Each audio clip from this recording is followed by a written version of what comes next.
तो दोस्तों मेरे पीछे है Xiaomi का मिनी एलईडी टीवी और ये 75 इंच का टीवी है जहां पे आपको 1200 निट्स तक की पीक ब्राइटनेस देखने को मिल जाएगी। और ये सिर्फ मूवीज ही नहीं, गेमिंग के लिए भी दोस्तों काफी सही टीवी बोला जाता है। और अगर आप इसे LG या फिर सैमसंग से कंपेयर करें इसी पर्टिकुलर प्राइस पॉइंट में, तो ये जो सैमसंग वाले हैं वो दुगने दामों में आते हैं। तो क्या इसमें आधे दाम में कॉम्प्रोमाइज है या फिर ये एक बढ़िया सोल्यूशन है, एक बढ़िया ऑल्टरनेटिव है उन ब्रांड्स का? आओ पता लगाते हैं जहां पे हम करने जा रहे हैं इस टीवी का फुल ऑन रिव्यू। तो दोस्तों यहाँ पे जब आप टीवी खरीदते हो तो उसका जो सेटअप एंड इंस्टॉलेशन है वो Xiaomi खुद करेगा। अगर आप ये टीवी खरीद रहे हो तो please do not open the box, वो सर्विस सेंटर वाले ही करेंगे। एंड इसमें एक चीज है कि इतने महंगे टीवी लेने के बाद भी आपको वॉल माउंट के पैसे अलग से देने पड़ते हैं। बॉक्स के अंदर वॉल माउंट नहीं आता है। एंड मैंने बहुतों को जब Xiaomi टीवी रिकमेंड किया है, ये जो मुझे फीडबैक मिला है ये मैं कंपनी को भी देना चाहूंगा। और दूसरी बात जो मुझे बढ़िया लगी कि अगर आप इसको टेबल पे लगा रहे हो तो आपको दो ऑप्शन मिलते हैं इसके पर्टिकुलर स्टैंड लगाने। तो अगर आपका टीवी का कंसोल छोटा भी है तभी भी ये टीवी आसानी से फिट होगा। लेकिन अगर घर में बच्चे हैं तो ध्यान रखना, बिकॉज सेंटर ऑफ ग्रेविटी का भरोसा नहीं है। अच्छा, स्टैंड की बात कर ही रहे हैं तो यहाँ पे भी आपको प्लास्टिक के स्टैंड्स मिलते हैं। Metallic stands would have been better, जो कि थोड़े हेवी होते और टीवी का वेट प्रोपोर्शनेटली रख पाते। अब बिल्ड क्वालिटी लेकिन यहाँ पे मुझे अच्छी लगी, बिकॉज मेटल का आपको फ्रेम दिखने को मिल जाता है। उसी के साथ साथ जो बेजल्स है वो एकदम ना के बराबर है। एंड सारे पोर्ट्स पावर आउटलेट को छोड़ करके एक ही तरफ है, तो आप उसको इजीली एक्सेस भी कर सकते हैं। बात करते हैं इसके डिस्प्ले के बारे में, तो भाई यहाँ पे आपको 500 से ज्यादा, मतलब लगभग 512 डिमिंग जोन्स देखने को मिलते हैं। एंड ये डिमिंग जोन्स क्या करते हैं कि जो ब्लैक लेवल्स हैं उनको काफी तौर पे कम करता है। अब एक सीन समझ लो कि एकदम डार्क एली है और वहां पे एक थोड़ी सी लाइट है, तो दूसरे जो सस्ते टीवी होते हैं ना वो उसमें उस पर्टिकुलर लाइट को स्पिल कर देते हैं, लेकिन वो आपको यहाँ पे नहीं देखने को मिलेगी। इसके अलावा 1200 निट्स की पीक ब्राइटनेस मुझे डे लाइट में भी, जब मैं टीवी देख रहा था, ऑफ कोर्स अभी तो स्टूडियो में शूट हो रहा है, लेकिन जब मैं इसको घर में यूज कर रहा था डे लाइट में काफी हद तक मुझे वो ब्राइटनेस और वो जो कॉन्ट्रास्ट रेशियो सही मिल रहा था। सो चाहे आप डार्क एनवायरनमेंट में टीवी देख रहे हो या फिर लाइट एनवायरनमेंट में, आपको कोई भी प्रॉब्लम नहीं मिलेगी यहाँ पे। अब इसके अलावा दोस्तों गेमिंग में भी यहाँ पे आपको 120 हर्ट्ज तक का जो फ्रेम रेट है वो देखने को मिलता है जब आप इसमें PS5 लगाते हैं, और 1080p।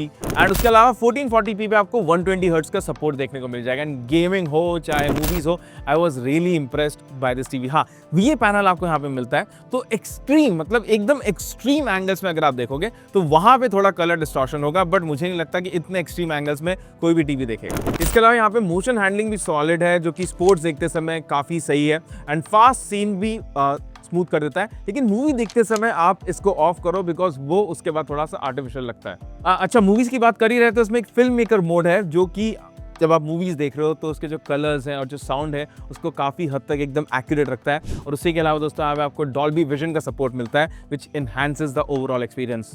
अब नेक्स्ट बात करते हैं दोस्तों साउंड क्वालिटी की। तो 34 वॉट के आपको इन टोटल 4 स्पीकर देखने को मिलते हैं, कंबाइंड RMS से 34 वॉट। एंड इसमें क्या है ना कि रूम वगैरह में अगर आप टीवी वगैरह देख रहे हो तो आपको इतनी ज़्यादा प्रॉब्लम नहीं आएगी, बिकॉज एक हद के बाद आप लाउडनेस नहीं इंक्रीज करोगे।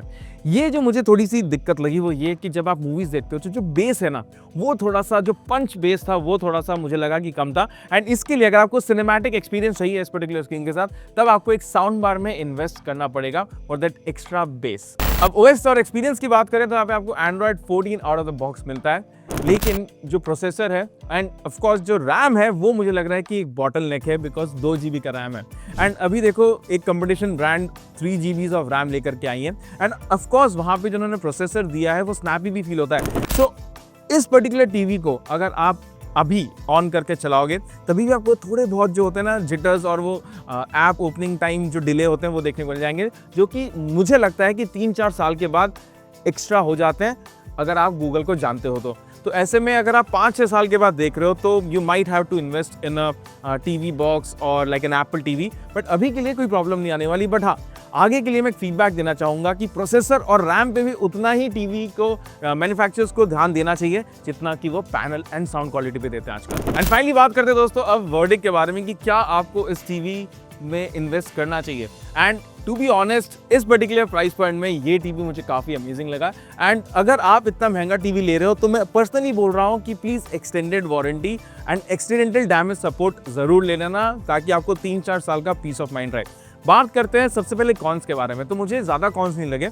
जो इनका प्रोसेसर है और जो रैम है वो और बेटर हो सकता था। एंड ओवरऑल जो ये छोटे छोटे चीज़ें हैं ना, जैसे कि स्टैंड प्लास्टिक का हो गया या फिर वो जो टीवी के बॉक्स के अंदर वॉल माउंट नहीं देते, वो सारी चीज़ें इनको अब आगे जाकर के लॉन्च में दिखनी चाहिए। बट उसके अलावा अगर प्रोज की बात करूँ तो वो लिस्ट काफ़ी ज़्यादा बड़ी है, because display amazing, contrast ratio super से भी ऊपर, आपको जो ब्राइटनेस लेवल वो काफ़ी सही लगेगी। एंड गेमर्स के लिए अगर आप 55 इंच का भी टीवी खोज रहे हो, 75 इंच तो बहुत दूर का है, 55 इंच का टीवी तो दोस्तों अमेजिंग प्राइस में आपको मिलता है, जहाँ पे आप PS5 लगाओ और आप गॉड ऑफ वॉर या फिर ई स्पोर्ट्स या फिर अगर आप IPL के मैचेस भी देख रहे हो ना, तो you will have an amazing time with this TV.